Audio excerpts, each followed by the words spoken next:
Ambika education academy में आपका स्वागत है। आज हम पढ़ेंगे विषय नई तालीम, भाग 1, क्लास 3। नई तालीम के क्षेत्र। नई तालीम के क्षेत्र।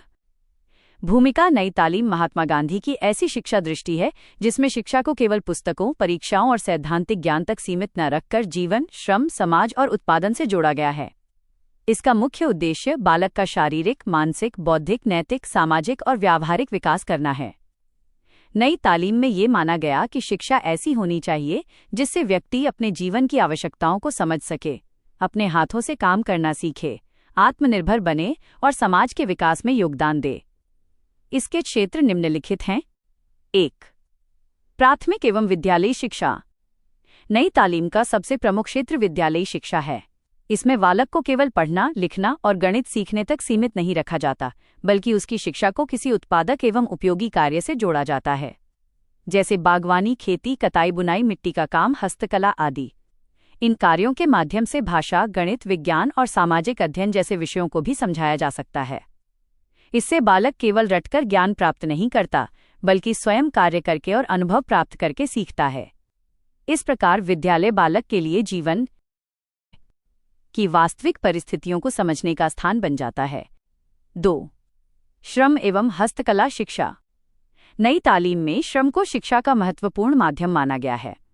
गांधीजी का विचार था कि बच्चों को हाथ से काम करने में संकोच नहीं होना चाहिए। इसलिए शिक्षा में ऐसी हस्तकलाओं और कार्यों को स्थान दिया जाता है जिनसे बालक में कौशल, धैर्य, एकाग्रता और सृजनात्मकता विकसित हो। कताई, बुनाई, बढ़ईगिरी, मिट्टी के बर्तन बनाना, सिलाई, कागज का काम आदि इसके उदाहरण हैं। इसका उद्देश्य केवल कोई कला सिखाना नहीं, बल्कि बालक को श्रम की गरिमा समझाना और उसे आत्मनिर्भर बनाना है। 3. कृषि शिक्षा। नई तालीम के विस्तार का एक महत्वपूर्ण क्षेत्र कृषि शिक्षा है। विशेषकर ग्रामीण भारत में कृषि जीवन का प्रमुख आधार रही है, इसलिए बच्चों को खेती से संबंधित व्यावहारिक ज्ञान देना उपयोगी माना गया। इसमें बीज बोना, पौधों की देखभाल, सिंचाई, खाद का उपयोग, फसल उत्पादन, पशुपालन और प्राकृतिक संसाधनों का संरक्षण आदि का ज्ञान दिया जा सकता है। कृषि के माध्यम से बालक प्रकृति, पर्यावरण और उत्पादन की प्रक्रिया को प्रत्यक्ष रूप से समझता है। इससे शिक्षा स्थानीय जीवन और ग्रामीण अर्थव्यवस्था से जुड़ती है। 4. ग्रामोद्योग एवं व्यावसायिक शिक्षा। नई तालीम का क्षेत्र ग्रामोद्योग और व्यावसायिक शिक्षा तक भी विस्तृत है। इसका उद्देश्य विद्यार्थियों को ऐसे कार्य कौशल प्रदान करना है जिनके माध्यम से वे भविष्य में रोजगार या स्वरोजगार प्राप्त कर सकें। स्थानीय परिस्थितियों के अनुसार हस्तशिल्प, खादी, बुनाई, कुटीर उद्योग, खाद्य प्रसंस्करण, लकड़ी का काम आदि को शिक्षा से जोड़ा जा सकता है। इससे शिक्षा केवल नौकरी प्राप्त करने का साधन न रहकर आत्मनिर्भरता और उत्पादन का माध्यम बनती है। ग्रामीण क्षेत्रों में यह स्थानीय अर्थव्यवस्था को मजबूत करने में भी सहायक हो सकती है। 5. सामाजिक शिक्षा। नई तालीम व्यक्ति को समाज से अलग करके नहीं देखती, इसलिए इसका एक महत्वपूर्ण क्षेत्र सामाजिक शिक्षा है। इसमें बच्चों को सहयोग, सहकारिता, सामुदायिक जीवन, सेवा, समानता और सामाजिक जिम्मेदारी का ज्ञान दिया जाता है। विद्यालय में सामूहिक कार्य, स्वच्छता अभियान, वृक्षारोपण, सामुदायिक सेवा और स्थानीय समस्याओं के समाधान जैसे कार्य कराए जा सकते हैं। इससे विद्यार्थियों में ये भावना विकसित होती है कि वे केवल अपने लिए नहीं, बल्कि अपने परिवार, गांव, समाज और देश के लिए भी जिम्मेदार हैं। 6. नैतिक एवं चरित्र निर्माण। नई तालीम का एक महत्वपूर्ण उद्देश्य चरित्र निर्माण है। इसमें शिक्षा के माध्यम से सत्य, अहिंसा, प्रेम, सहिष्णुता, अनुशासन, ईमानदारी, सहयोग और सेवा जैसे मूल्यों का विकास किया जाता है। केवल विषयों का ज्ञान प्राप्त कर लेना पर्याप्त नहीं माना जाता। विद्यार्थी के व्यवहार और व्यक्तित्व में भी अच्छे गुण दिखाई देने चाहिए। इसलिए नई तालीम में नैतिक शिक्षा को दैनिक जीवन और व्यवहार से जोड़ा जाता है। इसका उद्देश्य ऐसे व्यक्ति का निर्माण करना है जो ज्ञानवान होने के साथ साथ जिम्मेदार और अच्छे चरित्र वाला नागरिक भी हो। 7. प्रौढ़। नई तालीम का क्षेत्र केवल बच्चों तक सीमित नहीं है। प्रौढ़ शिक्षा भी इसका महत्वपूर्ण हिस्सा है। समाज में ऐसे अनेक लोग हो सकते हैं जिन्हें बचपन में शिक्षा प्राप्त करने का अवसर नहीं मिला। उन्हें पढ़ना, लिखना, गणना करना, स्वास्थ्य एवं स्वच्छता, आर्थिक व्यवहार तथा अपने अधिकारों और कर्तव्यों की जानकारी देना आवश्यक है। प्रौढ़ शिक्षा के माध्यम से व्यक्ति अपने दैनिक जीवन में अधिक आत्मनिर्भर बन सकता है। इस प्रकार शिक्षा को पूरे समाज तक पहुंचाने का प्रयास नई तालीम के व्यापक स्वरूप को दर्शाता है। 8. महिला शिक्षा। नई तालीम के क्षेत्र में महिला शिक्षा का भी विशेष महत्व है। महिलाओं को शिक्षा, कौशल और आत्मनिर्भरता के अवसर उपलब्ध कराना समाज के विकास के लिए आवश्यक है।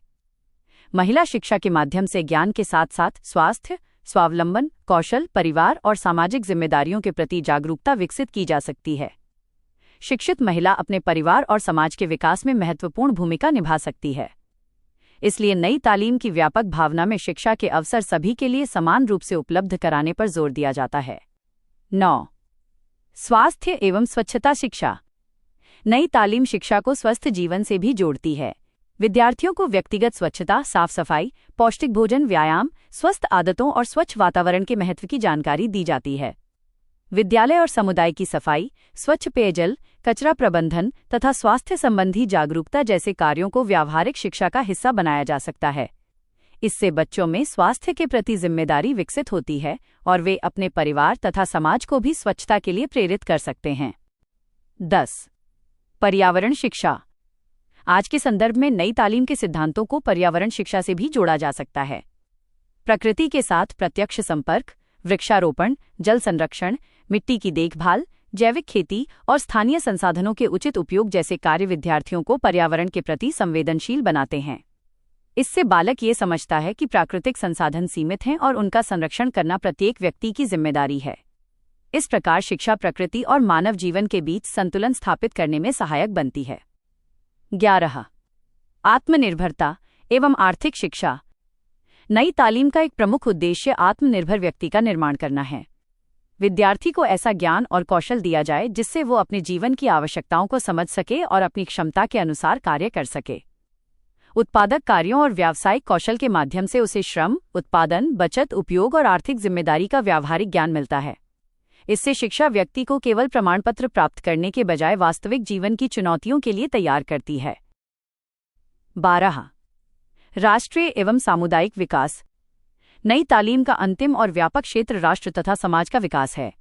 जब व्यक्ति शिक्षित, कुशल, स्वावलंबी, नैतिक और सामाजिक रूप से जिम्मेदार बनता है तो वो समाज और राष्ट्र के विकास में योगदान देता है। नई तालीम में स्थानीय समस्याओं को समझकर उनके समाधान में भाग लेने की भावना विकसित की जाती है।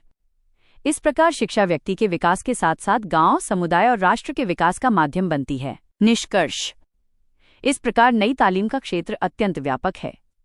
इसमें विद्यालयी शिक्षा, श्रम, हस्तकला, कृषि, ग्रामोद्योग, व्यावसायिक शिक्षा, सामाजिक एवं नैतिक शिक्षा, प्रौढ़ शिक्षा, महिला शिक्षा, स्वास्थ्य, स्वच्छता, पर्यावरण और आत्मनिर्भरता सभी शामिल हैं।